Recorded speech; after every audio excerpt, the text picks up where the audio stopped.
Christianity in West Africa with Byron Washington.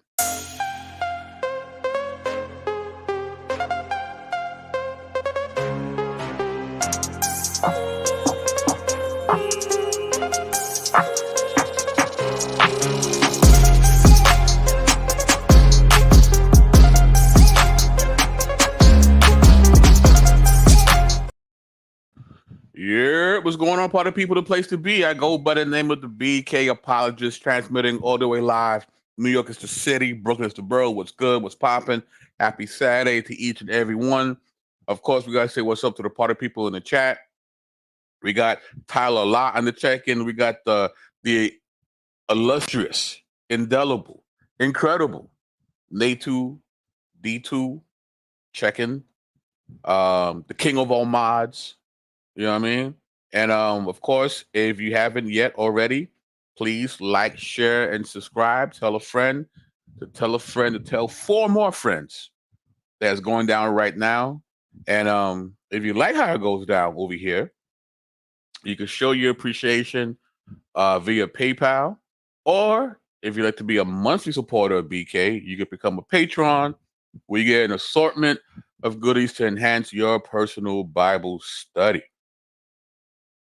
And today we have a good friend of mine's, first time on the channel. A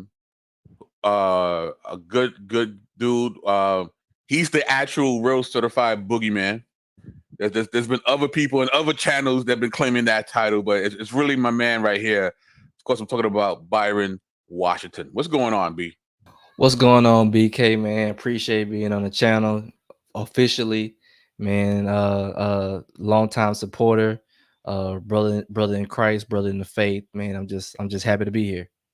I'm happy for you to be here as well.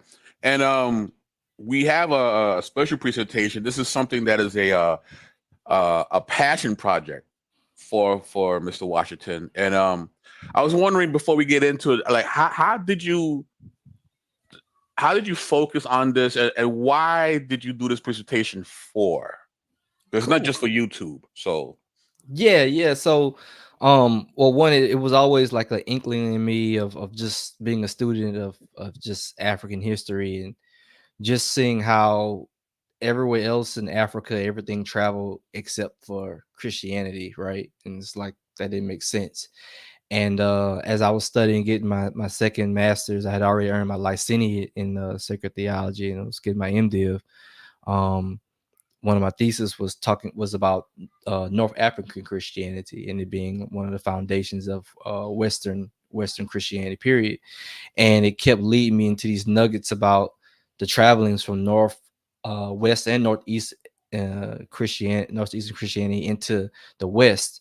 And then, of course, we had other scholars, in the UA, shout out to Dr. Benz Bantu, kind of dropping bombs on people over the last few years. And so now it's just, it led me into more of this passion project. And I end up presenting it as like a second presentation for my master's thesis. And long story short, they were like, yeah, we got to find a way to make this some type of curriculum or normal teaching, because people just don't know this information as an option to learn.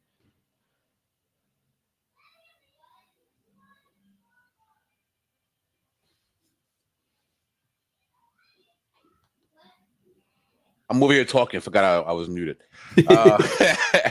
No, it's super important, especially for what we do as urban apologists. This kind of information helps dispel the myths of, the white man's religion and how Christianity was beaten into us, during the transatlantic slave trade. So this really just completely obliterates all those arguments, right? And it still doesn't mean that you should be a Christian, right? But it does mean that if you are against Christianity, you're not going to be able to use this particular critique anymore after you see what Byron does. All right? So, with that being said, let's get to it. All right? Christianity in West Africa by the humble scholar. And I don't know if you peeped the humble brag, right? Because he's like, yeah, my second master's, I'm like, this guy right here. But so let's get into it. So yeah, Byron. Yeah, so our agenda here this evening, there's going to be a lot of information being thrown at you. I implore everybody to rewatch the show, take your time, take some screenshots because it's a lot of information. There's a lot more information, but the agenda for this evening is going to be, the introduction. That's kind of what we just started, building some confidence. So we're gonna just talk about like the background up until we get into West Africa. We want to engage the audience, of course, and we're gonna have some visual aids to kind of talk about um, the ideas towards the end about where areas are we particularly looking into, and then BK and I will talk about some final tips and takeaways. Like, what does this mean moving forward within the UA community, or just people who just students of history. Cool. All right. So Christianity and West Central Africa. All right.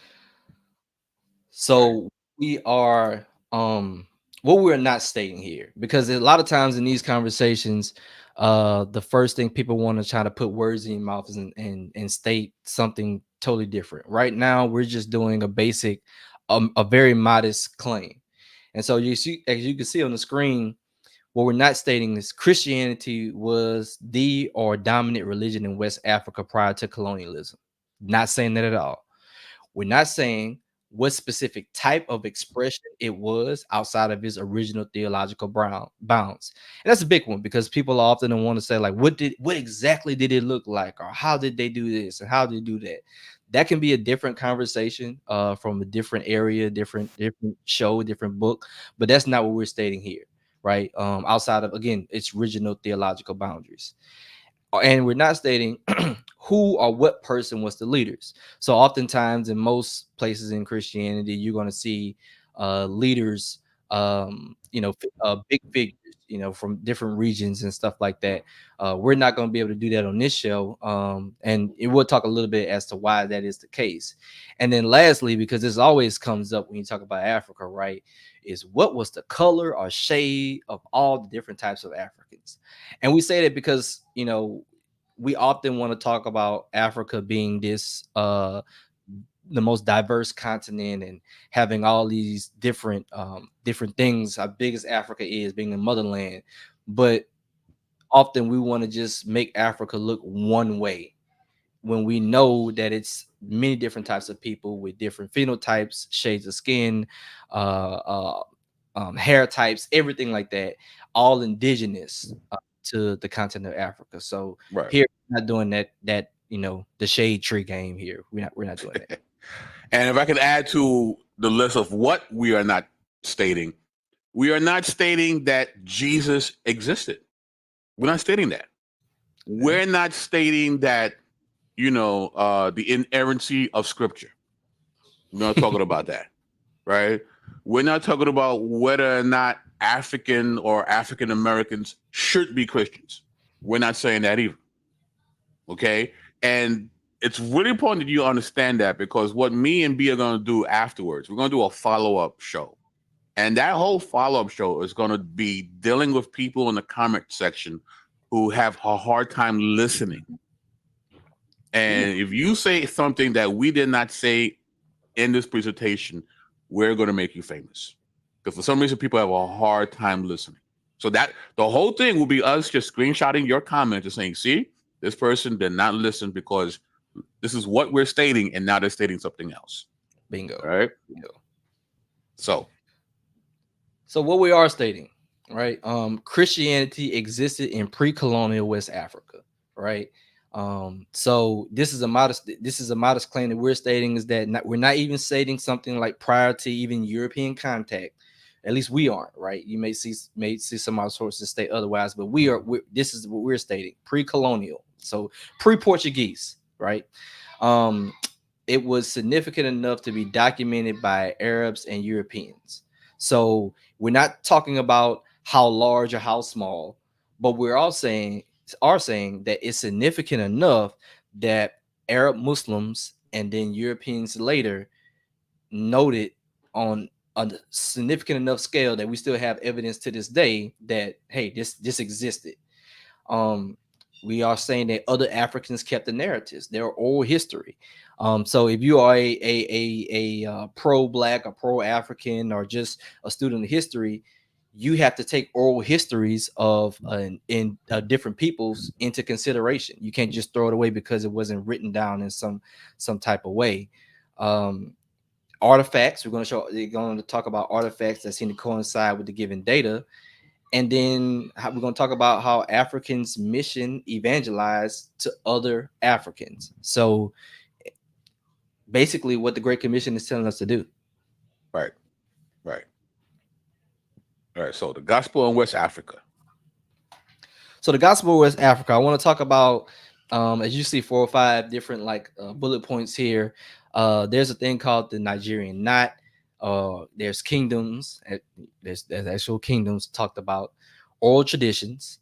Prester John, that's going to be an interesting one when we get to there. And the archaeological accounts. So just keep in mind, I even talk about just briefly the Nigerian knot real quick. And all it's simply stating is that there's if you look up Nigerian knot, it's normally associated with northern Nigeria, but a lot of people, scholars have noted that it's come out of the Berber tradition, the North African tradition, into West Africa, and it is a derivation of them trying to create the cross. So the Nigerian knot has a lot of Christian influence into what we have today. And so when you want to know like what's a West African ancient cross you can look at, maybe look at like the Nigerian knot as a fixture, which I actually I actually wear it sometimes too. So cool. All right. Key terms. Key terms here. Please pay attention. Tropical, savanna, and Sudan. I can't state that enough because what you're going to see is oftentimes these writers are using these 3 terminologies to describe what they mean in what we know today as West Africa. So tropical, savanna, and Sudan. And we're going to do our best to try to define some of these terms in a second so you can get an understanding. All right. I'll read this. Yeah. The African savanna biome, is that how you say it?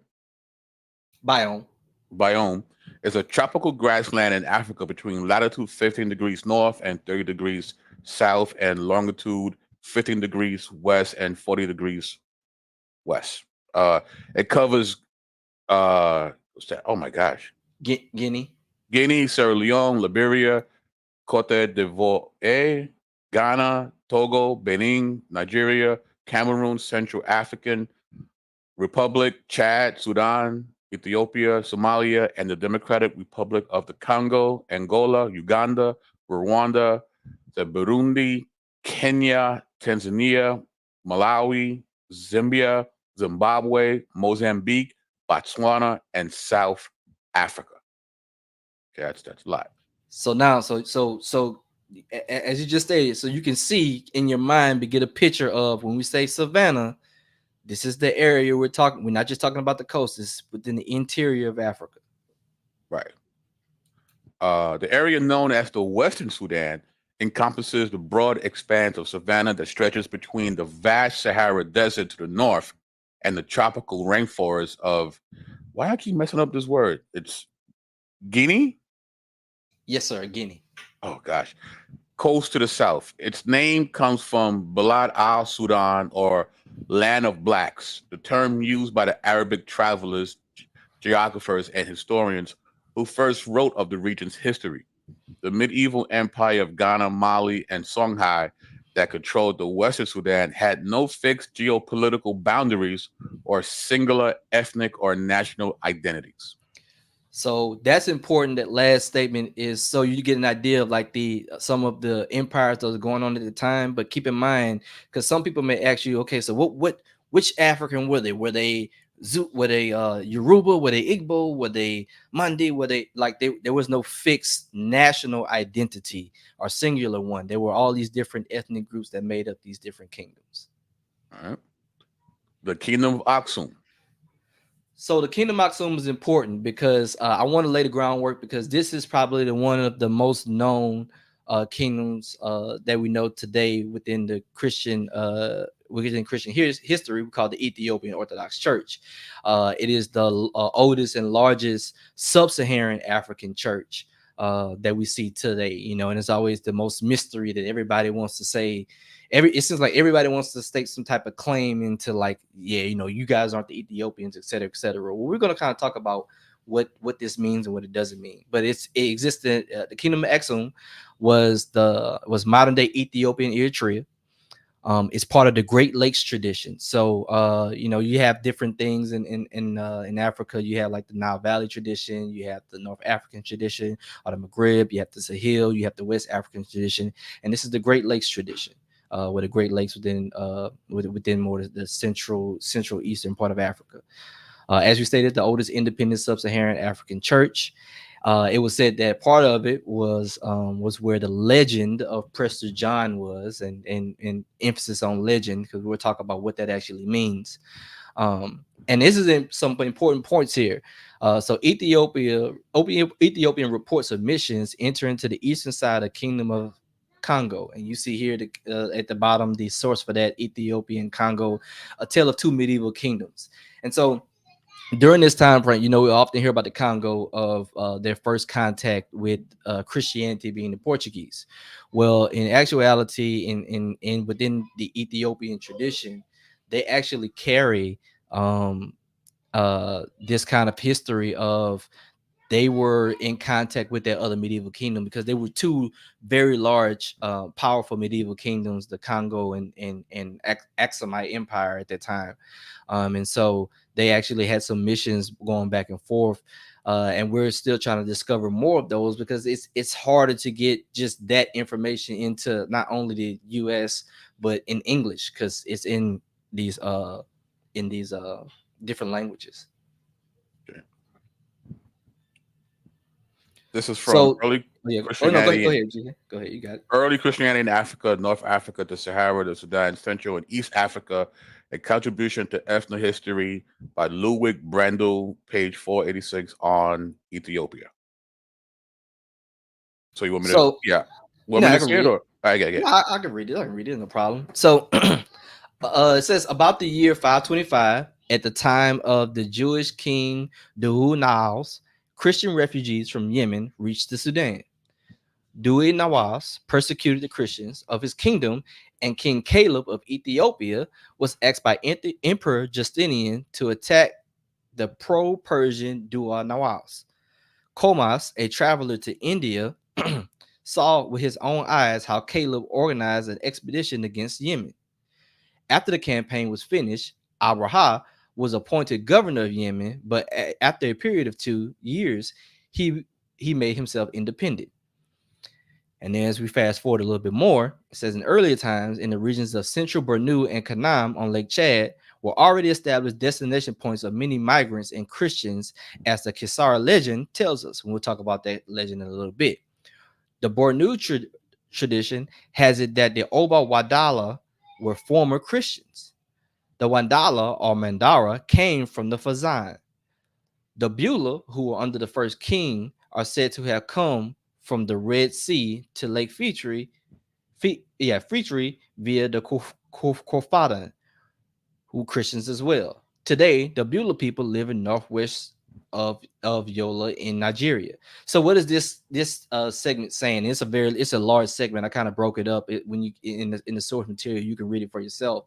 It's detailing not only the history of the Ethiopian tradition, but it also shows how even then there were evidences of people from the Aksumite Empire traveling westward into the Chadic, into the Niger Congo River Valley regions. So based off of their evidences, what they're saying is that even the Ethiopian tradition has evidence of traveling into what we would call West Africa today as Christians, as you can see.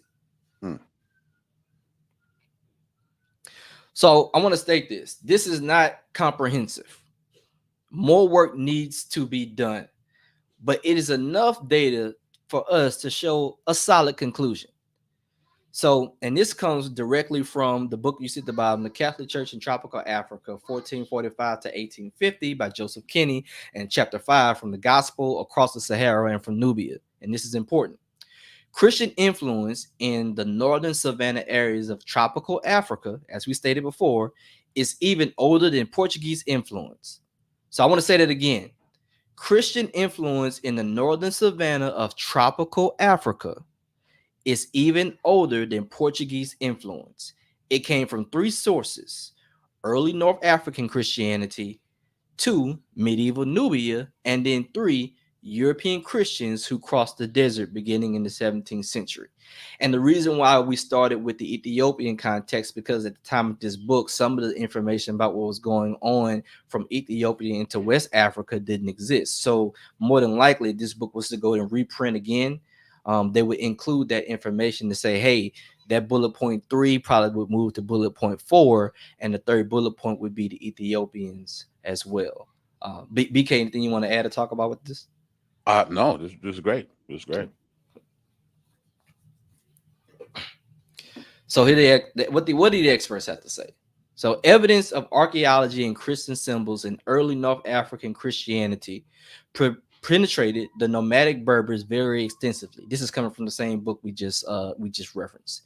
Even if it's not always deeply and after the Muslim conquest, many of the Christians took refuge in the desert. As a result, Tasmashek's vocabulary still contains Christian terminology. For instance, the word for angel. The Andes cross, similar crosses from other Tuareg towns are likely of original Christian inspiration. The northern knot of Nigeria, as I stated earlier, in its various styles, fits clearly into this cross series. Its depiction on the floor of the ruin of St. Augustine's Cathedral in Hippo, which is in Algeria today, now removed Tapava, demonstrates this. And so if you get the book, they actually have a picture of that cathedral that existed in North Africa, and it's literally just like the North African knot. And actually, when I go back on the screen later, I'll show you. I actually have one that I just crosses on. It's also often called a Berber cross. That, again, with its has a Christian inspiration with it as well too. And these people that you see, the Tasmac vocabulary, that's typically a Berber or Imagine vocabulary, and the Tuareg people are one of the Berber clans that we'll be talking about from North Africa. So, unlike mountainous and insular Ethiopia, which confined Christian evangelization, to the limits of imperial expansion, Nubia spread its influence over the savanna plains to the west. Ruins of churches and monasteries are found in Darfur and the Chad Ghazal region. Ruins of burnt brick construction of Nubian inspiration are found as far as Bornu. The Nubian Forme cross found its way to Bornu, and as far as Benin City before the Portuguese arrived. So if you ever have a chance, Darfur, Chad, Bornu, Benin, these are all considered West African areas to this day. And what this is saying is that the Nubians had already crossed over with their influence into that part of West Africa before the Portuguese arrived.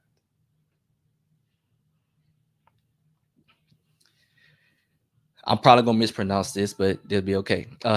João de Barros, describing the time of discovery, says that when a new king acceds in Benin, an eastern king called Ogane sends him emblems of authority, including a brass cross to be worn around the neck, similar to that worn by the knights in the Order of St. John. A similar but smaller cross was given to the Benin ambassador, which he wore around his neck and which gave him certain privileges while in Ogane's kingdom. The messenger with this cross is always depicted at the bottom of the carved elephant tusk of Benin, as displayed in the Lagos and Benin museums. So yes, if you go to those museums, you will see evidence of this, all prior to Portuguese interaction.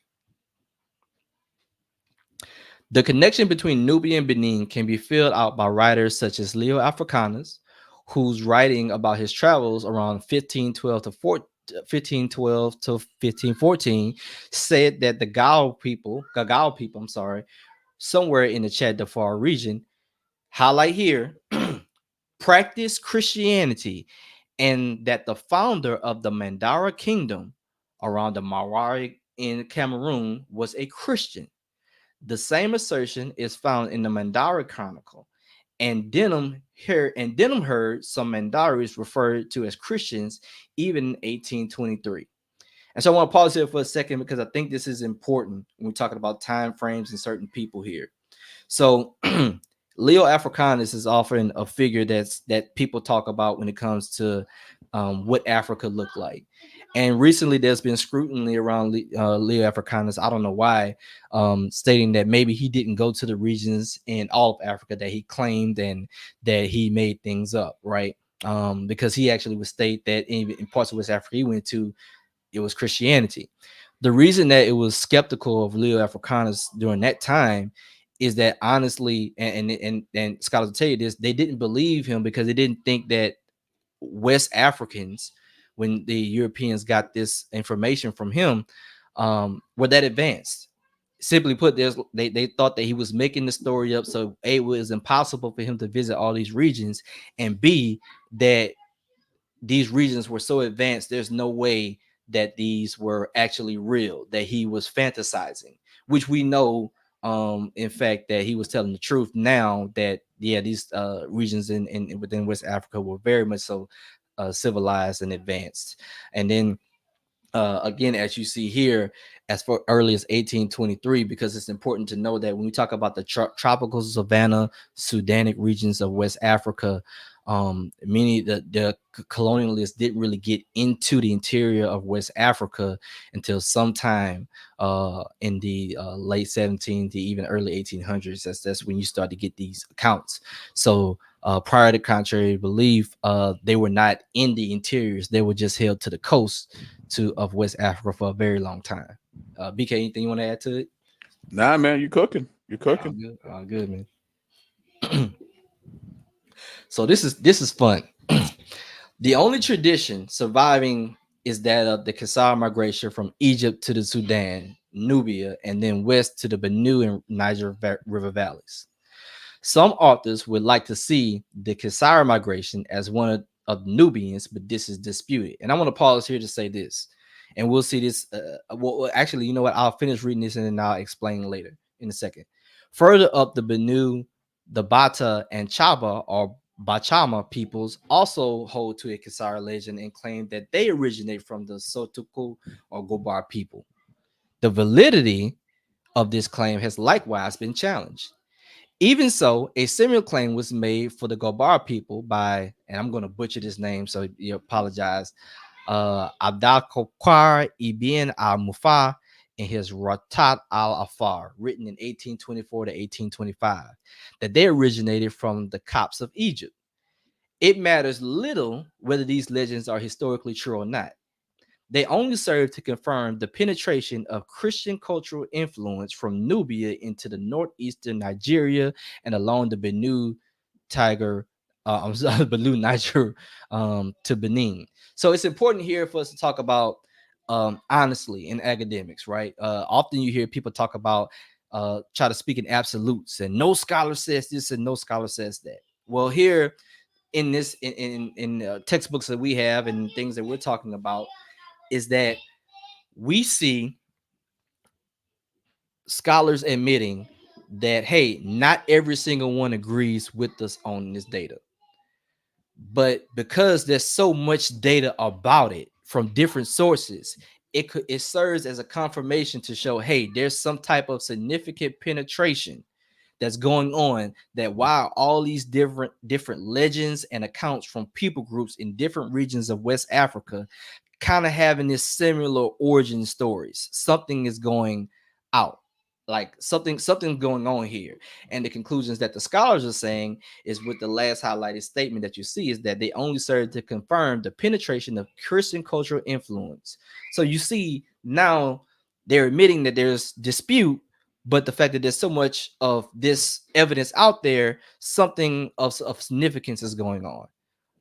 Right. So whether or not there's a direct genetic connection, there's a definite folklore connection, right? The information is coming from somewhere. Right. So, right. Right. And we see this today, BK. Like if something happens, and people are like, well, I don't know the exact reason or the exact statement of what has happened, but you have 10 to 12 people having similar accounts. Like that means, something was going on to where people have this shared experience. We see this all the time in like ancient writings when people have similar account stories. That means something was going on, right? Whether you believe one story or the other, you can at least admit that, like, hey, there's a shared experience that people are trying to recount. Right. So we've been hearing this word Coptic Nubia. So sometimes you may hear the term Nubia or Coptic Nubia or medieval Nubia, kind of talking in the same time frame. Medieval Nubia Christianity goes into like the late 1600s. It talks about it relishes around the Sudanic regions, which includes Chad, which is important because people often forget Chad, the Chadic region being part of the West African region as well too. And these people are descendants of ancient Kush. And so primarily when people talk about the Coptic influence, they're going to be talking about it, the Coptic influence through Nubia. When they talk about that side of this equation. And so people, as you see on the blue side, like Saint Anthony, for example, he's considered a Nubian. Moses the Black, for example, if you ever read about him, he's a Nubian. These are people of darker hue. And so I'll be remiss to say this is like, people are wondering, like in the Bible, well, where's Nubia? It's depicted as Cush, as you can see, ancient Cush. Right. And the great account in the Ethiopian eunuch, for example, we often, not a misnomer, but we have to also know the context in which things were written. Ethiopia at that time wasn't a kingdom or empire named Ethiopia. Right. Ethiopians means blacks, people from south of what they had as Egypt at this time. So that person could have been anywhere from Nubia all the way to present day Ethiopia, Eritrea, Kenya, whatever the region he came. It's a reflection of showing what basically what skin tone he was, just burnt faced people. Right. But we know where he's from because of who he worked for, right? Because in the Book of Acts, it talks about Kendeke, right? And she's the queen mother, right? The equivalent of the Nesut, the pharaoh in Kemet. So, and we know that she resided in Moro, Nubia. So that gives us more clarity and also early attestation of a sub-Saharan African who is a Christian in the Bible. So, bingo. Mm-hmm. Let's see. So now we're going to talk a little bit about the North Africans. So North Africans, quick overview. They go from literally the area of North Africa through the Sahel region. So you have places like ancient Carthage or African Proconsular, Numidia, the two Mauritanias, which are in the Roman provinces. They were called the quote unquote Berber tribes, and some and Punics as well too, because the Punics are descendants of the Phoenicians who settled in the Carthage region. It's important to note that they were not Roman by lineage.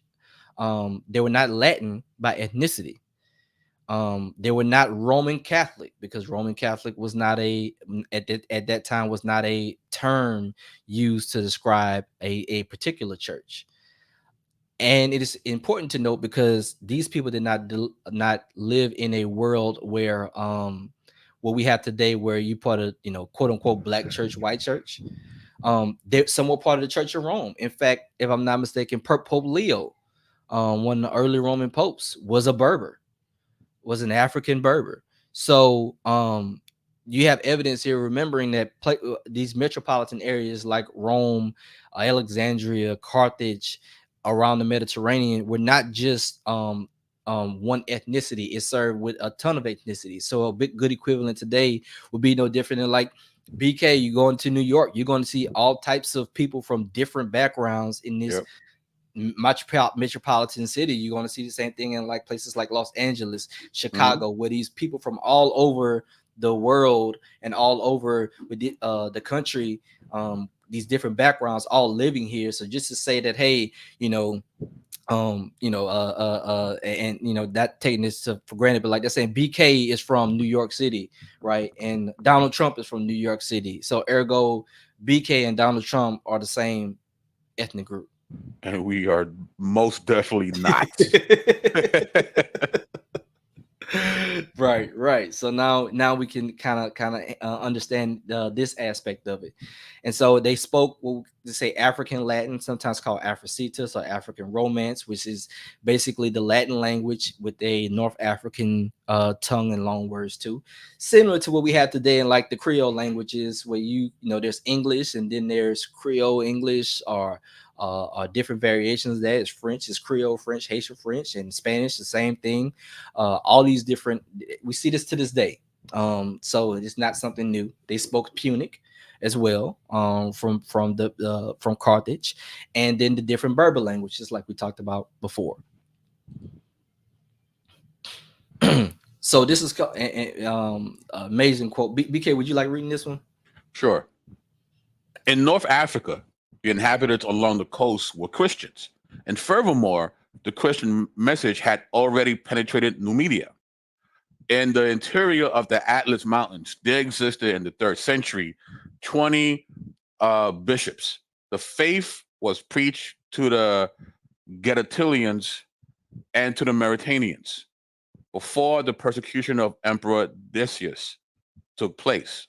The Berber Kabyles were also Christians, and at the time of Augustine, Christianity reached as far as the forts of the edge of the Sahara limes, which stretched along the Atlas Range.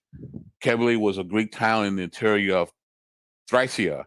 Today, it is called Galawitsa and is situated in the Tonja River. Perfect. Go to the next one. All right. The Berber tribes of Libya and North Africa originally grouped themselves as Nasamons and Scilly in Crynesia and Tripolitania. Tall and slender figure, the Maxites, Musulani, and Nubidu, Katuri, and the Mori. It is not known how, but a small group of Mori came to live in Hausa country. The Berbers were nearly all Christians. Accordingly, the Christians of Barbary were at that time divided into 3 groups: the Catholics, the Donatists, and the Monophysites. So I want to explain this quote a little bit more, and I definitely understand BK. These words are like, it's crazy. Yeah. But essentially, these are different like Berber tribes, right? And so they would have different chiefdoms. There were different names. Oftentimes, you're going to hear terms like Numidia, Numidu, Mari, for example. And Mari is always a big one because I love it, because Mari is the root word which we later get more from. And so if people ever want to ask, like, who the Moors were, I guess according to this, the Moors were originally Christians before they were anything else. And so it was the Moors that went down into West Africa later as Christians, as we'll see later on, to establish Christianity there. So, if you ever want to kind of bring that back to when you're talking to, brothers and sisters on the other sides of the fences, to let them know, like, hey, man, the Moors are Christians first. Boy. And at the bottom here, I wanted to talk about where it says the Catholics, the Donatists, and the Monophysites, right? And so this is coming from the author, and so we just got to make sure we put things in the proper perspectives. By Catholics and the Donatists, for example, it's talking about they're talking about those who were more adherent to Rome, and then the Donatist schism, who was more reflective of those who were in North Africa. Particularly Numidia and Mauritanians, the Numidians and the Moors, and those groups theologically they believe the same thing. Expressions they believe the same thing. It was, for lack of a better word, without going to full context behind it, you had one group who was like, "Hey, we're not bending the knee to the other group," and you can kind of figure out what that means even in today's language. So even before, what you had the events going on in the 14th, 15th, 16th century in Western Europe. You had North Africa. Politics Um, as usual. as That's what politics as usual. Yeah, politics as usual. we're not bending the knee to this, and etc. And then Monophysites, this being an older text, ends up being a whole background behind that. Again, as BK said, the politics again is what you would call those who are now non-Chalcedonian in the what we call today the Oriental Orthodox tradition, and the more accurate terminology today is Miaphysite instead of Monophysite. But again, this is an older text, so they're using kind of older terminology. But essentially, they were arguing over the Christology expression of, how do we do, is Christ one nature or two natures, right? Is he Right. a God and one his full the hypostatic union being fully God and fully man, two natures into the hypostatic union. That's the Chalcedian side. Is kind of what we all inherited here in the U.S. That language, or the other language being that God has one nature. I mean, Christ, I'm sorry, has one nature, and that one nature is fully God and fully man. I know it sounds very silly today when you come out, but again, we're talking about politics with language and a lot of bloodshed over the years. Luckily, they have, a lot of people have scholars have realized that throughout time that these groups are saying the same things, and now we're in the healing process, but it's a lot of baggage. So just like today, there was politics that Mm-hmm. separated believers. So, as a consequence of Arab suppression, a movement amongst the Berber tribes began, especially among the Western Sahyan, who pushed into the Western Sahara on the bend of the Niger. In the 3rd century AH, again, this is because you're looking from Islamic text, the 9th century AD, the Lambunta Berbers were still Christians. Many signs speak to the Inkavara of the Twar as having been partial descendants of the Christian Gomarites, Makarites, and Mazites of the Atlas, of the Hawa, and of the Auroras and people of Targa. And I'm sorry, all of these words are just different tribes of Right. North Africans. So when you see Atlas, you're talking about the Atlas Mountains there. And one of the sources you can get that is the Berbers in West Africa, early Christianity in Africa, North Africa, the Sahara, the Sudan, Central and East Africa, a contribution to ethno-history by Ludwig Brandal, Das Presence in Africa.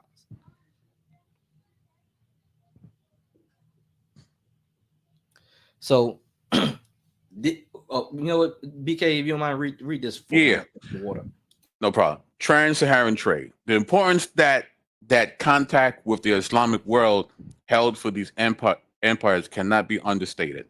While extensive trading networks undoubtedly predated Arabic involvement, the development of trans-Saharan commerce in the 7th century by Arabs and Berbers intensified and expanded the trading networks that made the empires of the Western Sudan possible.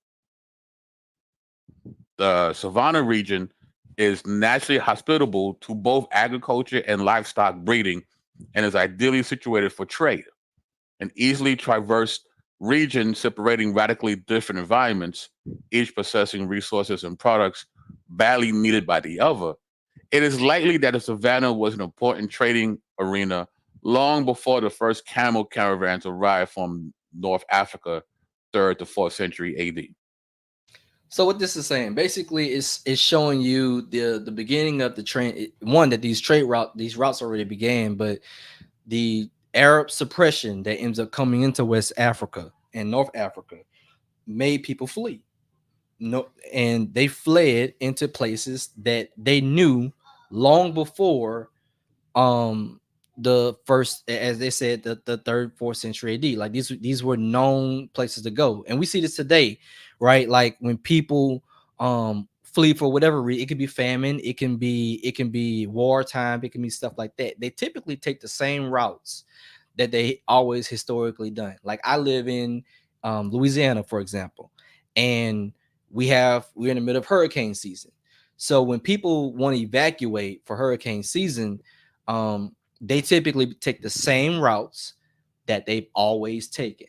They don't have to be kind of taught and told to go this way or that way. They know the roads, they know the back roads, they even know the places that they should go to avoid the storm for the most part. So just like here, when they have the oppression going on, they know where to go. Right. So I want to describe here the Hutchins Center, and this is the prequel to the video we're going to show. But the Hutchins Center for African and African American Research at Harvard University supports research on the history and culture of people of African descent of the world over, and provides a forum for collaboration and the ongoing exchange of ideas. It seeks to stimulate scholarly engagement in Africa and African American studies, both at Harvard and beyond, to increase public awareness and understanding of this vital field of study. As the preeminent research center in the field, the Hutchins Center sponsors visiting fellows, art exhibitions, publications, research projects, archives, readings, conferences, and new media initiatives that respond to and excite the interest in establishing and emerging channels of inquiry in African and African American research. Woo-hoo. All right. So you want to play the video now, or Let me see the next slide real quick. Just want to make sure that I'm not missing something before I introduce it. yeah, that's next slide right there. Okay, yeah, I'm going to play. I'm going to pay. Let me play this clip from the Hutchins Center real quick. All right. What up to my man Bill for Speed? It's good to see you, sir. We got my man SOC in the building. I know you saw Deadpool. We gotta talk about that. We got Bodega Lady D New. We got Andela Armstrong. All right, let's go. We could bring in Baghdad and other places, that you find the development of these central planned cities, a lot of the early ones in the borderland between Spain and France, a time of change and shifting identities, a very international period. And it's been argued for similar central planned cities in parts of Cameroon that, in fact, these are not for fortresses. These are for keeping goods and people on the inside, controlling trade, collecting taxes, and the like. And we have an early example of this in the area of Lake Chad, where, by the way, there are also bricks. And bricks have been said to have been found in Ife, also baked bricks. What is the source of this? We simply do not know. People could have been traveling from Ife and elsewhere. It was a major trade center. People could have been coming into this area. And whether one is talking about Ife or other Yoruba and Hausa centers, many of them carry the same plan. My guess is that they're coming by way of references to city planning in manuscripts and or other related knowledge. And it goes to the degree that in Ife, there's also a similar division, a quadripartite division of the city into different dynastic zones, different areas of identity, and the division of the year accordingly, with shrines in these various parts that are visited on this kind of cycle of events. Now, what I want to emphasize here, I don't have the right slide up for it, but whatever is happening in Ife is uniquely Ife. It's uniquely Yoruba. It is a stunning tradition of bronzes, glass-making, textiles, etc., that speak to the ways in which they were as interested in what was happening elsewhere as elsewhere was interested in what was happening there. But I think that it's important to recognize that Africa early on was very international. And while for a long time we've assumed that this internationalization came primarily by way of the Muslim world across the Sahara, I think we have to rethink that. I think we have to look at the close connections, likely connections between the Coptic world and West Africa. We're finding Mamluk vessels in Ghana, in northern Nigeria. That certainly is part of it. But trading routes are key to this larger context. And we can find in Nigeria examples of armor that could come from many sources in its origins. But if you look at the top of the helmet in the bottom center with that cross-like form, it leaves me to think that perhaps there is more likely a Christian identity than otherwise. And even how this armor is created also finds parallels in one of these great figures from the 14th century that was found at the key crossing point of the Niger River. Whoever controlled two of these crossing points controlled all the trade going east, west, north, and south along the Niger River. It was massive and it was important. And they're developed here among. So let me stop sharing my screen here. So what does this mean? And this is a almost 2-hour portion of this conference back in 2017, and there's like 4 or 5 sessions of it. I just want to show this one in particular, and you can watch this at your own leisure, because it's a great watch in by itself, and you can with the link that we had just in the slideshow. But what's that showing is, as she was stating, is that there's a within Africa, trading and relationships going on, as you said before, from the Nubian region all the way into the Nigerian Benue, northern Nigerian region. And as she even stated, some of even the work that you would have on the soldiers with the crosses, as you saw on the hilts of the helmets and the metalwork, were uniquely from this region, coming from within Africa. And so you see Africans within the continent, not only talking and trading and doing things with each other, but now we see that, wait a second, this is going into West Africa, and these unique artifacts are being in West Africa that do not come from outside of Africa. They do not come from European contact. It's coming from within, and then they having again these different Christian hilts. So if we go back to our slideshow, we'll preview for our next iteration real quick. Well, before the next slide, I just want to re-emphasize the fact that they've discovered, it's African-based metallurgy, right? It wasn't stuff that they got from other European nations. This is homegrown armory, chainmail, helmets, right? They did it. They had the technology. It was homegrown. So correct. And it's important to know, because a lot of times people will wonder, well, why haven't I heard this stuff before? And these conferences happening all the time around the world, and people are talking about what's going on within Africa, and really finding out that these civilizations, these advancements were not of European origin or Asian origin. They're coming from within Africa, and with these artifacts, they're finding uniquely African, uniquely Christian African origins of it. So I'm going to read this quote, and then I'm going to play another clip real quick. Oh, there's the one right here. I like this one. So this comes from the Journal of African History, Volume 8, number 3, comes 1967, pages 383 to 393. It's 11 pages, published by Cambridge University Press.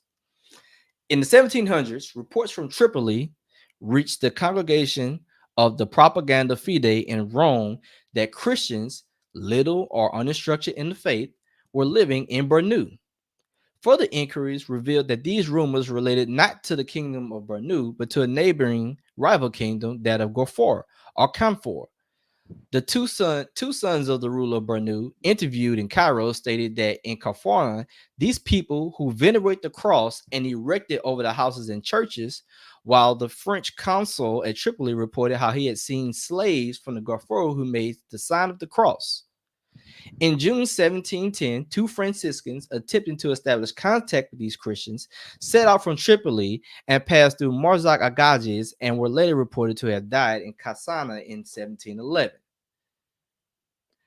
Hawassa and Bornu sources indicate that these reports were almost certainly referred to the Kafari, who on several occasions in the 17th century attacked Kanu and Bornu.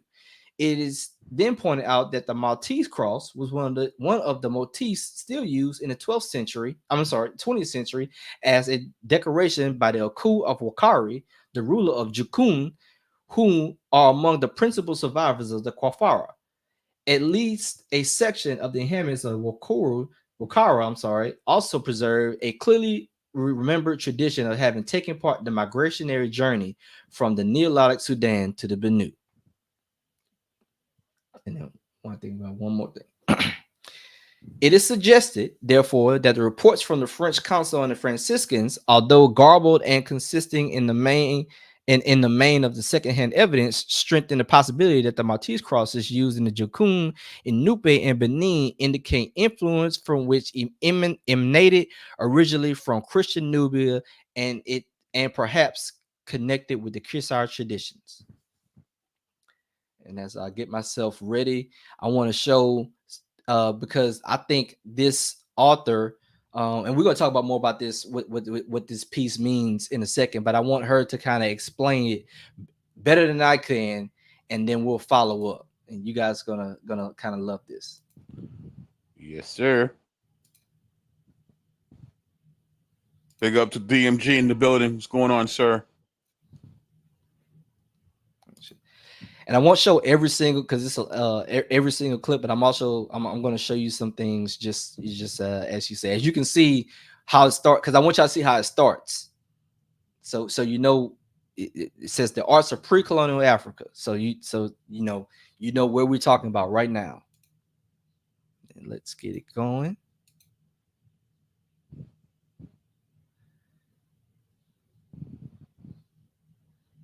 Of things that I was seeing through various forms of evidence in the middle of Africa, in what is today Nigeria and adjacent countries of Chad and Cameroon, that make me really want to rethink the whole history of Christianity in this part of the world. And you can see these hints through various articles, but also through various artworks and artifacts.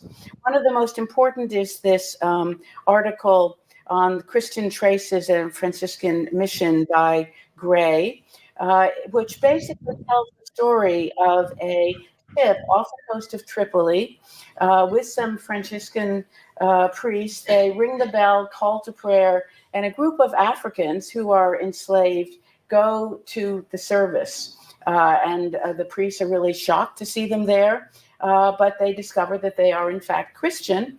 And they move, I guess, eventually to Italy. And the Pope decides he's really curious about this great center of Christianity in the heart of Africa, and sent a delegation down across Libya and into the area of what is Chad and down toward Nigeria, but they never make it. So it's a kind of one of those stories that we're missing the end, but it's an important tale in its own right.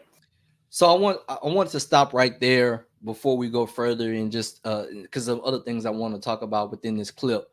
But there's an amazing point. I hope y'all paid attention. And BK, we can talk about this for a bit. What she's saying is that these Africans who were already enslaved, when they were around and the priest is ringing the bell, calling to service, they respond and they know what to do, and they are doing the things that they would assume Christians should do, and they're like, wait, what's going on? We didn't teach them this. Like, how they know this? How you know this, right? And as you see, they go on to Italy, and the Pope, and I think this is very important, the Pope, the Bishop of Rome, who, you know, for a lot of people in the outside our community, is like the boogeyman of Christianity, right? Like, you know, the Pope did the Pope say this, Pope say this. Well, the Pope is saying, where these Black Africans come from? Because with this, like, we didn't teach them this. I have no record of any Roman Catholic missionaries at that time going into that portion of Africa. So I'm curious. So as she stated, they sent delegations to see what's going on, and they never made it. And where did she send them to? But peep the arrogance, though, right? How do they can't know it because we didn't teach it to them. Because we didn't teach it to them. I find this strange. Let's investigate. you know what I mean? And he sends his delegation, right? They never make it. But what does he send them to? He didn't send them to North Africa. He sent them to the Nigerian region, the Chad region. And he's curious because he's hearing reports of these Christians in this interior of Africa. Like, wait on a second. Like we've all been told that it's the Portuguese that brought this into West Africa, and then it was the Europeans. But here, the Pope, at this point in time, when slavery is already kicked off, you know, he's already written his papal bull. The previous Pope has written the papal bulls and all this other stuff. And now these Africans in the interior of Africa are responding to basic Christian call and response calls. And he's like, wait, what's going on? Like, wait a second, let's investigate. I found that remarkable and amazing, just because now the boogeyman of, you know, you got your Christianity from the Portuguese and the Roman Catholic Church. Well, we had the head of that church is saying, no, not us. Like, I don't know where you got this from. Like, it came from somewhere, right? Like, I wonder, where would it come from? BK, anything you want to add to this one? Nah, but again, right? It's proof positive. It's like we didn't do it. How did they get it? Because they didn't get it from us. Guess where they got it from. So I'm going to show a couple more clips from here. But as I do it, I want y'all to see just on the side, even if it's my screen's not big enough, but she has categories that she goes into her paper on this matter, where he talks about the bells, manufacturing, glass, elephant and ostrich artifacts, metallurgy, textiles, robes, masquerades, Coptic robes, stone courts, walled cities, quadrants, armor, military, geography, trafficking, maps, healing centers, facial markings, bricks, cisterns, GS mappings, Y-DNA, Coptic calendar, Nubian trade, Coptic trade, Egyptian hieroglyphs. So again, this isn't me. These are scholars in this field. Again, this is from Harvard University that's showing like, wait a second, something else is going on here. So I'm gonna let her speak more on the matter and then also just go to her conclusion just for the sake of time. Mm-hmm. What is the evidence for Christianity? How do we identify Christianity in the remains, archaeological or even living remains of this area? Buildings are relatively little help, except if they're made out of stone, as places like Lalibela are in Ethiopia. But even in Ethiopia and places to the east, Christian centers, temples, places of worship often take the form of vernacular architecture of the area, round circular houses, as in the Coptic church on the left, sometimes made of earth and other materials, not so dissimilar from what one would find in places such as the Nupe area of Nigeria. One thing, however, that I do think is quite important in terms of identifying Christianity are bells. Bells are one of the most important items that not only announce religious services, but also take on another role as well, other roles as well, from the vantage point not only of church services, but also in some cases things such as ritual. Jingle bells, jingle bells, silly. jingle. So, so I'm just forward to the bottom. Again, you got when you have a chance to not read her works and also look at this about an hour long video.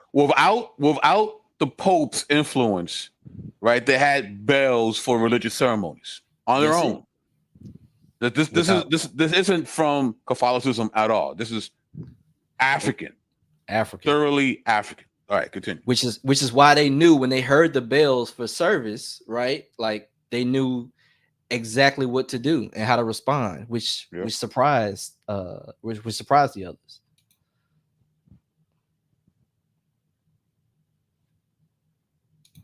So just to conclude, I think that there's an awful lot of evidence that suggests that there was something here in this part of Africa that was happening, something that connects it deeply with the Coptic and Christian traditions that are particularly part of the culture of the Nile. And there was communication and ideas going in both directions. And I also think that as part of this, we also have to rethink not only the importance of this as a center for manufacturing and for an incredible production of art, but realize that these arts, there's nothing like them in Europe at this time, and that their importance, therefore, stands in its own right, even as we are beginning to think about the impacts of some of these goods coming in and how they may have encouraged local artists to think about things in a new way. And so when you guys have a chance to watch that whole video, she talks about the fact that that when they discovered some of this work, even up to the 20th century, they attribute it to being finding Atlantis. They went into West Africa and they found all of this growth and all of this. It can't be black folk. It can't be black folk doing it. It gotta be the Atlanteans. It gotta be the ancient aliens. It was the Atlant, right? From Atlanteans today, we go to ancient aliens. Like whatever it is, it's not black folk. It's the Atlanteans and ancient aliens. So even back then, like they could not imagine, as I said earlier, even with Leo Africanus, they could not imagine that in interior of Africa there was this much advancement in civilization. So they had to attribute it to something else, some spooky stuff, right? And so, you know, just want to put that out there. And this is just the preface to a paper. The woman talking is Professor Susan Preston Biller. And it says this paper explores the importance of new technologies in the art historical study of medieval West Africa and how related methodologies both help us understand the important art and architectural landscape here in this period, and how Africa and the Eastern Coptic Christian world helped reshape Africa in this era. Nice. A key focus of this discussion, as what she stated, are various art historically rich sites in West Africa, Ife, Wassa, Bornu, Mafa, in Nigeria, Cameroon, and Chad, and how they may relate to the larger African European diaspora. And then that she's talking about just, you know, Africans in Europe. And you can replace Europe and just put, say, African American or African Caribbean or African Canadian or whatever you want to put, the diaspora. At the same time, this paper will include will also take up, the importance of new technologies such as GIS, DNA, and geological analysis in addressing these and other issues that are important to understanding the broader role that economy, trade, and religion have played in these and other contexts. BK, you want to take this one? Europeans did not enter the interior of Africa at any success prior to the 19th century. This is the only documented European in West Africa prior to the 15th century. Jume Ferrer sailed from Majorca down the West African coast to find the legendary, quote, River of Gold in 1346. But the outcome of his quest and his fate are unknown. Based on the time period, Europeans would have documented any settlement or exploration.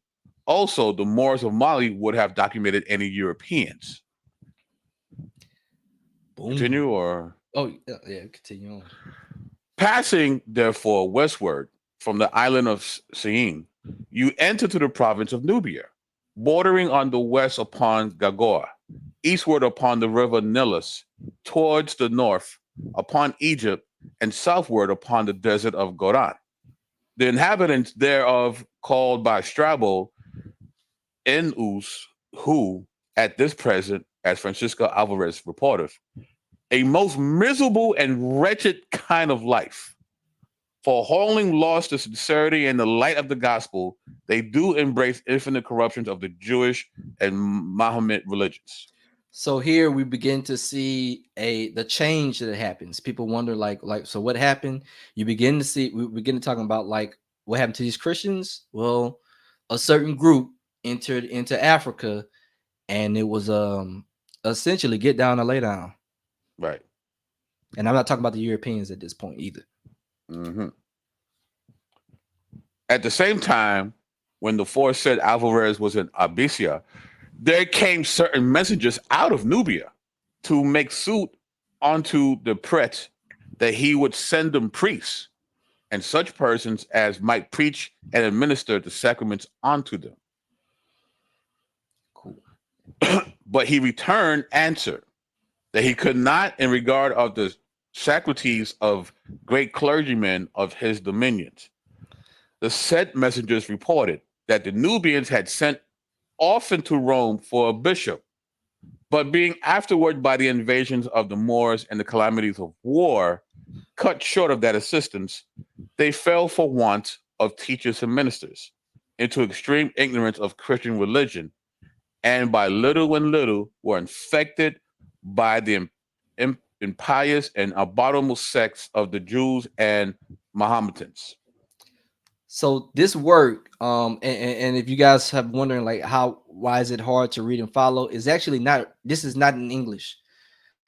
This is older French translation that I had to get translated into English for our presentation, but it chronicles that transition period from when the Arab Muslims are documenting the Christians and even the Jews at the time, and that transition to where now we know a lot of in Northeast Africa and North Africa and even parts of West Africa, where we have a lot of Islamic influence, is telling you exactly what happened, that they were cut off from other Christians, and the numbers began to shrink and shrink and shrink, and it became ignorance of the religion. Again, we're not saying it disappeared, but the numbers began to shrink because you had an invading force that essentially said to get down to lay down.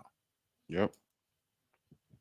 So, catch this. After the Council of Chalcedon in 451, Egypt accepted the doctrine of monophysitism, which then found its way to Ethiopia. As we were just earlier, we talked about, again, it's more older text, but we talked about what that actually means truly today. The political revolutions in the year of 550, 630, and 639 were followed by the expulsion of entire tribes out of Egypt. With the occupation of Egypt by the Persians in 1618, 630, and their withdrawal in 630, the so-called Kasira or Kasira legend begins. Wait a minute. So these Africans from Egypt got kicked out by the Persians. Mm-hmm. So, but when they left with this message. Bingo. Which was basically the gospel. I'm just a guy. I'm just a guy. But they came from Egypt, though. They came from Egypt. I'm just a nobody, Chelsea. Trying to kill somebody. I'm just saying. So they were there. They got kicked out because of the Persians. And as they traveled along, they told people about Yeshua. Is that what you're trying to tell us, B? I'm trying. You know what? I wish I could say this was just me, but it's not me. I'm agreeing with him, but it's not me. Oh man. So check this out. The legend is probably about the people of Persian occupation troops who belonged to the Coptic and Nestorian faiths. According to this legend, the wanderings of these people lasted until the year 1000 and led the Qaddafi, Darfur, and Lake Friti, and Maduri, Yola, and Kifi to the region of Zara and Karichet. Here, they split into two main groups. One group founded the kingdoms of Busa and Lu around the river Niger.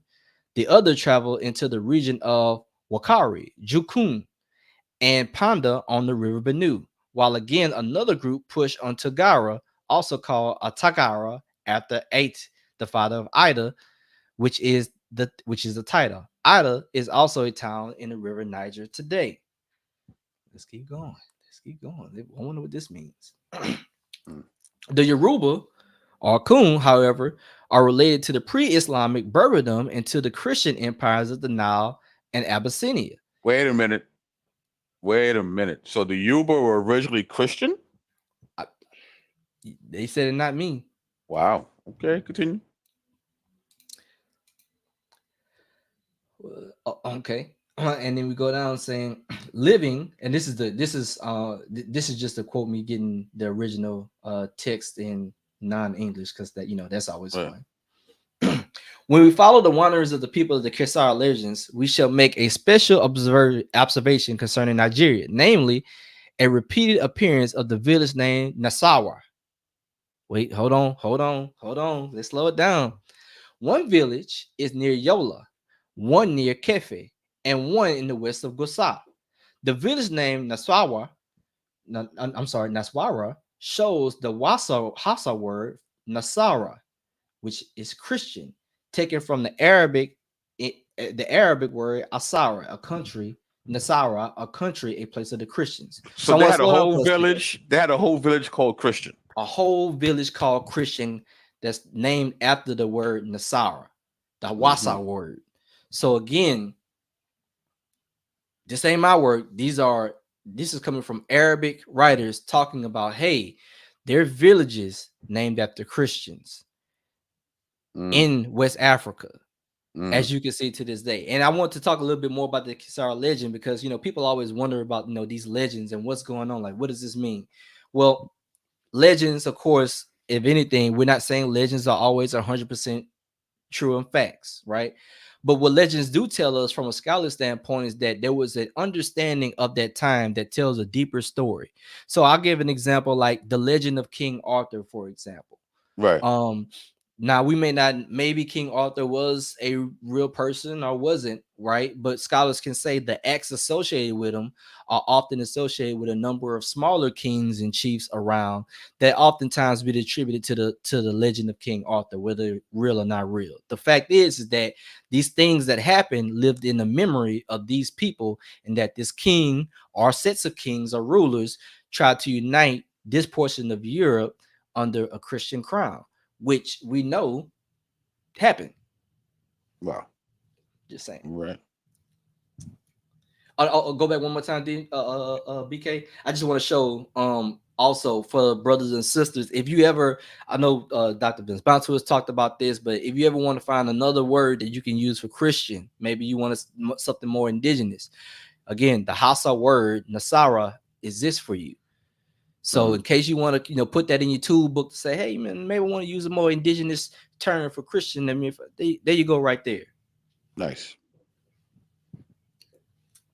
In any case, when merchants pushed their way down south from the Ahar, Gobir, Kanuka, and Nubia, they possibly had met near the Nasara Gate of Kanu, which is one of the wall gates built in the 12th century under Saqqara Yura, which the ruler Rifa 1463 to 1490 reinforced. Bachu in Nor, then in Nigeria, was called the Jakaba in early terms, named after a woman. The Tiv who live close to the Jukun have a sky god who they call Kali Adu, which is heaven. And this is coming from the early Christianity in Africa, North Africa, the Sahara, Sudan, Central Asia, and East Africa by the same book that we were talking about. And so I want to just finish off real quickly here, or even hand it here, talk about the kingdom of Prester John, because people always want to know about, like, what is that? You seen this earlier about Prester John. What does that mean? Prester John, as you can see in this picture, what you saw in this picture, all that yellow area was the alleged kingdom of Prester John. The legend of Prester John is area.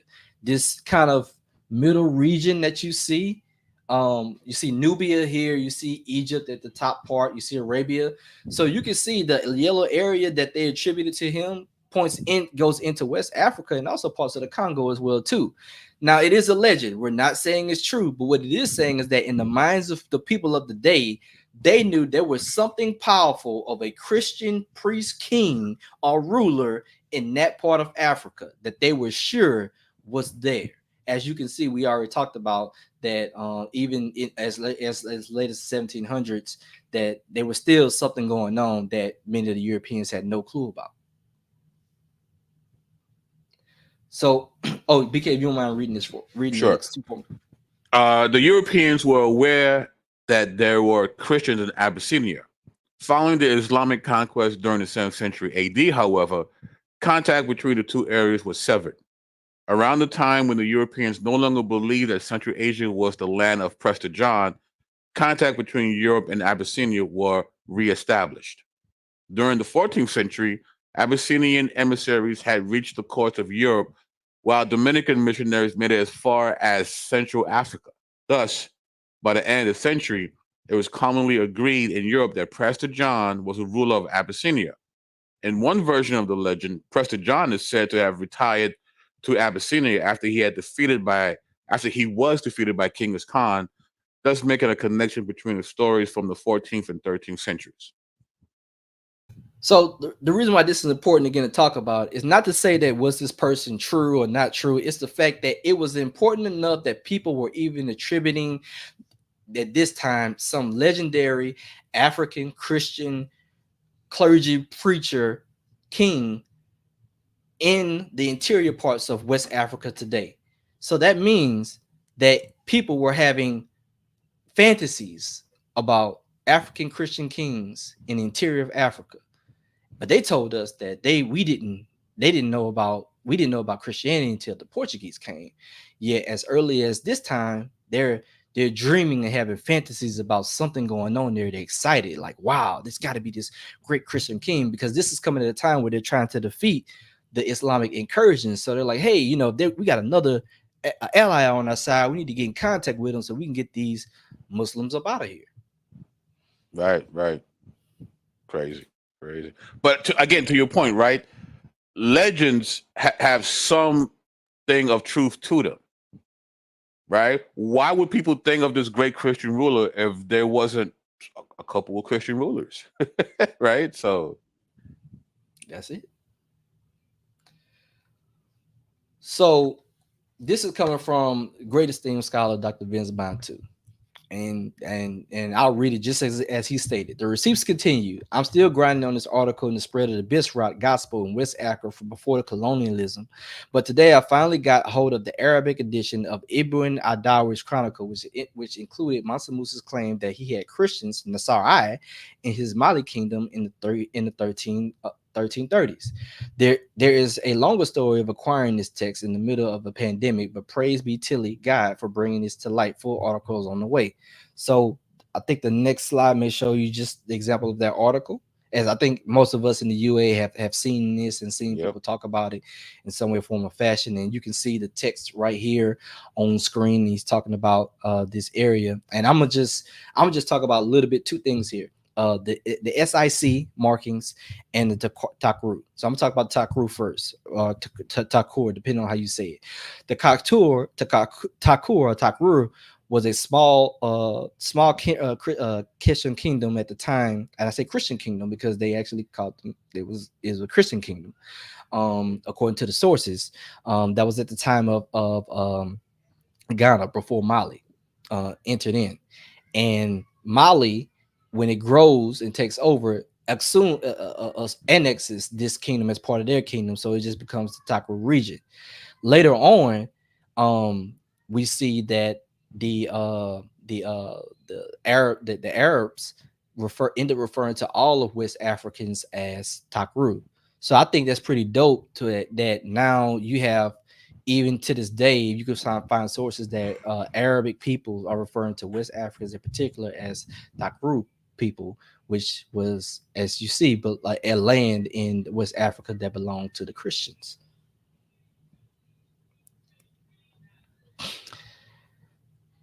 So what do you want me to do? You want me to read this, or like? Yeah, you can read it. Let's go ahead and read it for the people.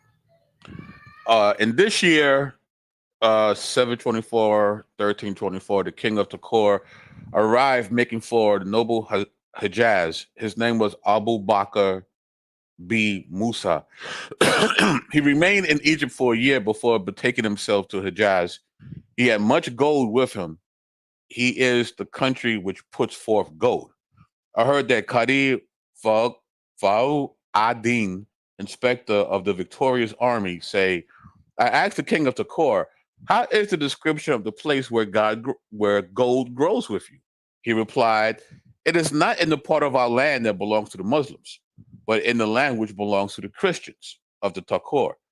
We dispatch collectors to take from them a species of tribute due to us and obligatory upon them. These are special lands which put forth gold in this fashion. It consists of small pieces of various sizes, some like little rings, some like carob seeds, and the like. Little rings, yeah, and the like. The Qadi al-Din continued, I said, why don't you take this land by conquest? He replied, if we conquer them and take it, it does not put forth anything. We have done this in many ways, but seen nothing there. But when it returns to them, it puts forth as usual. So not only is this important about the Christians had to go, but it's important to note, because we had some people that may have questions about the SIC marking in there in the previous text, because on the Christians, people say, oh, well, he wasn't talking about Christians, et cetera, et cetera. Yes and no, right? So the SIC is often means to say, like, you're not going to find this direct word in the original translation when in medieval West African Arabic, which is true. You won't find a direct word Christian. What you're going to find is Nasara or Naswara. And like, why is that? It's because during that time, they would refer to those typically in the African lands, and even Asian lands, as derivatives of the followers of the Nazarene, because during those times, your sect was named after the founder of your sect. So you often see in old literature like Mohammedans, for example. Like we would say just Muslims, right? But during those times, it was followers of Muhammad you would call Mohammedans. Even in Jewish literature, those who followed different teachers were just named after that teacher, and so on and so forth, right? Uh, um, in that time, because Jesus is Jesus of Nazareth, it would make more sense from those speaking from a more Afro-Asiatic language and tongue. They're just following their customs. So you're going to see derivatives of Naswari, Nasari, Nazari, stuff like that in regards to Christians, that people who are believing in Yeshua Mashiach, Jesus the Christ. And oftentimes you would see the term Christian often referred to those who come from a more Latin and Greek speaking language, because they would then use from the Messiah, they would use the derivatives of Christonai, and there's been shows all about that, about how we get the word Christ from Messiah, and basically it is from the Hebrew to Aramaic to Koine Greek, Latin, all the way to English, etc. So it's a linguistic thing, and oftentimes when you see that derivative of Nazarene, Naswari, it should be a clue in your mind to say, okay, we're talking about people from either more likely Africa or the western parts of Asia. Right. All right. Cool. So boom. We'll finish up here. This is just a map that I did. It took all of the data, right? And this is reading all of the texts that we talked about, and we'll see the source materials at the end. And I wanted to mark all the places where they said that they had Christians and Christian communities. And so you can always hit me up, and I'll more than happy to send it to you. But you can see these different areas. As you can see, it's not all of West Africa. It's not a majority. It's not a minority. We're not saying what it is. We're just saying, hey, it's significant enough to where these writers over those centuries and oral traditions pointed out that this is where these people were. Yep. And so I think it's important for us to know what's going on during that time. And my last couple of slides we'll see is this is a figure that they unearthed in the northern Nigerian region in that time frame. As you can see, this is clearly an African man we would call looks very much so West African, but you can see on his neck you see a cross. So this is one of the artifacts that they're talking about. They're showing this colonialism Christianity in the West African region. Again, this is northern Nigeria. And also peep the contextualization though, right? Because one of the critiques people have about Christianity is that once you accept the gospel, you have to give up all your culture. Clearly, this individual did not. He still looks very African. Very much. Right? Facial markings and all. Facial markings and all. He just threw on the cross, kept it moving. Right? So you can still, like, whatever is not antithetical to the gospel, you can keep. You can still keep your African heritage. Bingo. In fact, fun fact, when it comes to ancient Kemet, one of the things that they would do when a new god or a new belief system would come in, the people of Kemet would do iconoclasm. They would destroy the previous idols and deities because they no longer worship those things. So when these people from Kemet accepted the gospel, guess what they did? The same thing they know how to do. What came naturally to those Africans. The African thing. It was the African thing to do. So I just want to add that. So anyway, that was for free. That was for free. So the last few slides, these are just a number of the sources of this presentation. You could take the time, you can look them up, you can read them for yourself. You can study them. You can again, even more sources here, and I think it's important to note, like, these are sources that have been out for a long time that a lot of our people were just not aware of.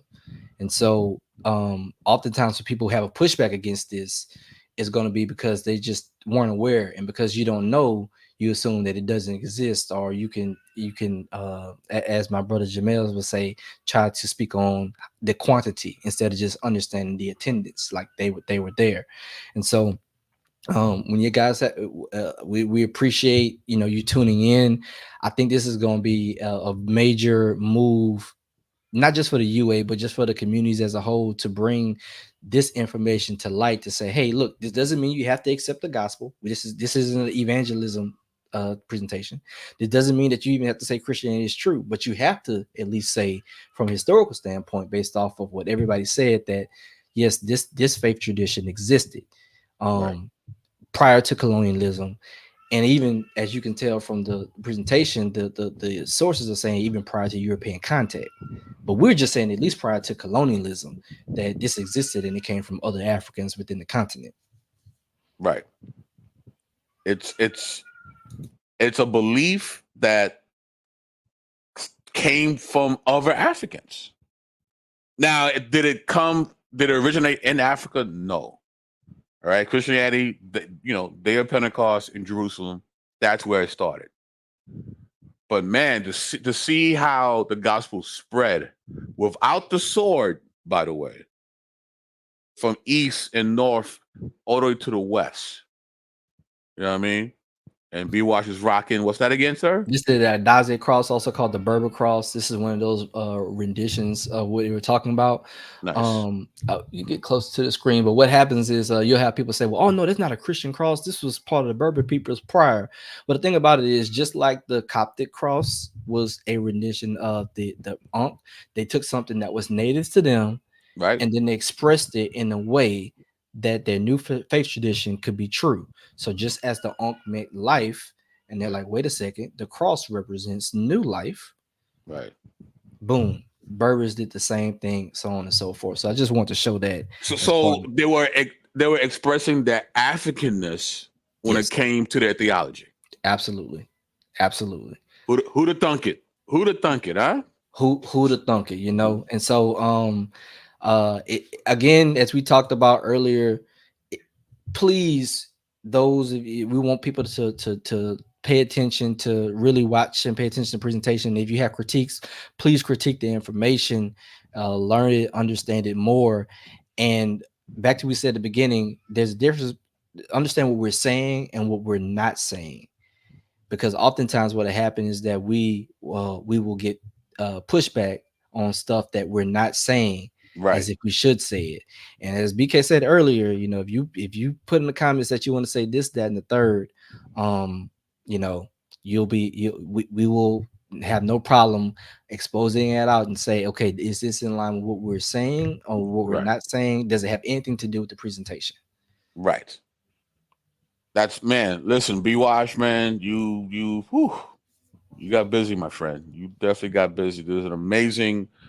Thank you for the hours of study that it must have taken you to get all this information and to be able to do this kind of presentation, man. I feel like this is definitely going to be a great teaching aid for the body, and not that Christianity had to be African, but to know that our ancestors, when they saw the gospel, they willfully embraced it because they saw how amazing it was, and that they themselves were evangelistic and spread the gospel to other Africans. Exactly. Just to see that's such a beautiful thing to see that. So it's not the enslaver's religion. It's not the white man's religion. It's for all. Right. And thank you for sharing how it spread in this part of the world. So awesome. And BK, I want to leave with this. Now with this information out, I think it's important for not only UA, but the Black church and the indigenous churches in America, is that we can begin to with this whole deconstruction movement, you always have to have an accurate reconstruction. Right. And so now we can construct based off of truth and say, hey, look, we can look back further and to see what were some of our ancestors doing at that time. And now we can have the challenge for us now to say, okay, so what does that look now moving forward? Now we can have it doesn't change what's happened here in the Americas, but now we can look forward and look back at Sankofa. You look back to look forward, you can see, okay, this was going on. Maybe I can reach further back to see what were the North Africans like, what were the Coptics and the Nubians and the Ethiopians like, and then also my West African ancestors. We can carry that legacy with us today, and then what does that look like for us moving forward? If we're going to deconstruct certain things, we need to reconstruct accurately with orthodoxy. In moving forward. So these are facts. So again, thank you so much, B-Wash, for putting in that work and presenting and dismantling some tired critiques when it comes to Christians and Christianity. And with that, Byron Washington and BK signing off. Peace.